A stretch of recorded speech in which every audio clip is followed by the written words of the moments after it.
மத்திய கிழக்கு பகுதியில் அமெரிக்கா மற்றும் ஈரான் இடையேயான மோதல் தற்போது ஒரு மிக முக்கியமான கட்டத்தை எட்டியுள்ளது. ஈரானின் மலைக்கு அடியில் மிக ரகசியமாக தயார் செய்யப்பட்டு வரும் பிகாஸ் மவுண்டன் என்ற அணுசக்தி மையத்தை தகர்க்க அமெரிக்க அதிபர் டொனால்ட் ட்ரம்ப் தற்போது தீவிரமாக ஆலோசித்து வருவதாக தகவல்கள் வெளியாகியுள்ளன. வால் ஸ்ட்ரீட் ஜர்னல் இதழ் வெளியிட்டுள்ள இந்த செய்தி சர்வதேச அளவில் பெரும் பரபரப்பை ஏற்படுத்தியுள்ளது. கடந்த சில நாட்களாக தனது உயர்மட்ட பாதுகாப்பு அதிகாரிகளுடன் இதுகுறித்து தொடர் ஆலோசனைகளை நடத்தி வரும் ட்ரம்ப் ஈரானின் அணு ஆயுத கனவை முளையிலேயே கிள்ளி எறிய திட்டமிட்டுள்ளார். இந்த பிகாஸ் மவுண்டன் தளம் என்பது ஈரானின் புகழ்பெற்ற நாடான்ஸ் அணுசக்தி மையத்திற்கு அருகில் தரைமட்டத்தில் இருந்து பல அடி ஆழத்தில் மலைக்கு உள்ளேயே அமைக்கப்பட்டு வருகிறது.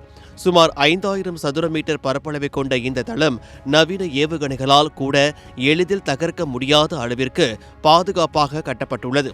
கடந்த 2020ஆம் ஆண்டு ஈரானின் யூரேனியம் செறிவூட்டல் ஆலை மர்மமான முறையில் தாக்கப்பட்ட பிறகு அந்த நாட்டின் அணுசக்தி பணிகளை பாதுகாப்பாக தொடரவே இந்த நிலத்தடி தளம் உருவாக்கப்பட்டது. கடந்த ஆண்டு நடைபெற்ற போரில் ஈரானின் அணுசக்தி திட்டங்களுக்கு பெரும் பாதிப்பு ஏற்பட்ட நிலையில் இப்போது இந்த தளத்தின் கட்டுமான பணிகள் மீண்டும் வேகமெடுத்து உள்ளதை செயற்கைக்கோள் புகைப்படங்கள் உறுதிப்படுத்தியுள்ளன. சர்வதேச அணுசக்தி முகமை எனப்படும் IAEA அதிகாரிகளுக்கு கூட இந்த தளம் குறித்த முறையான வரைபடங்கள் இதுவரை வழங்கப்படவில்லை. இது ஒரு மிகப்பெரிய மர்மமாகவே நீடித்து வருவதால் அமெரிக்க மற்றும் இஸ்ரேல் நாடுகள் இந்த தளத்தை கண்காணிப்பு வளையத்திற்குள் கொண்டு வந்துள்ளன. ஒருவேளை ஈரான் இந்த தளத்தில் தனது அணுசக்தி பணிகளை தொடங்கினால் அது உலக பாதுகாப்பிற்கு பெரும் அச்சுறுத்தலாக மாறும் என்று அமெரிக்கா கருதுகிறது. இதற்கிடையில் தங்களது உள்கட்டமைப்புகள் மீது தாக்குதல் நடத்தப்பட்டால் இந்த பிராந்தியத்தில் உள்ள அமெரிக்க மற்றும் இஸ்ரேல் தளங்கள் மீதும் பதிலடி தாக்குதல்கள் நடத்தப்படும் என்று ஈரான் மிக கடுமையான எச்சரிக்கையை விடுத்துள்ளது.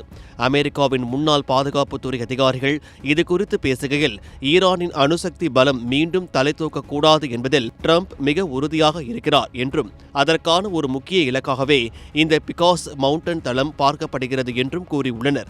வல்லரசு நாடுகளின் இந்த நேரடி மோதல் மீண்டும் ஒரு போருக்கு வழிவகுக்குமா அல்லது பேச்சுவார்த்தை மூலம் தீர்வு காணப்படுமா என்பதை பொறுத்திருந்துதான் பார்க்க வேண்டும்.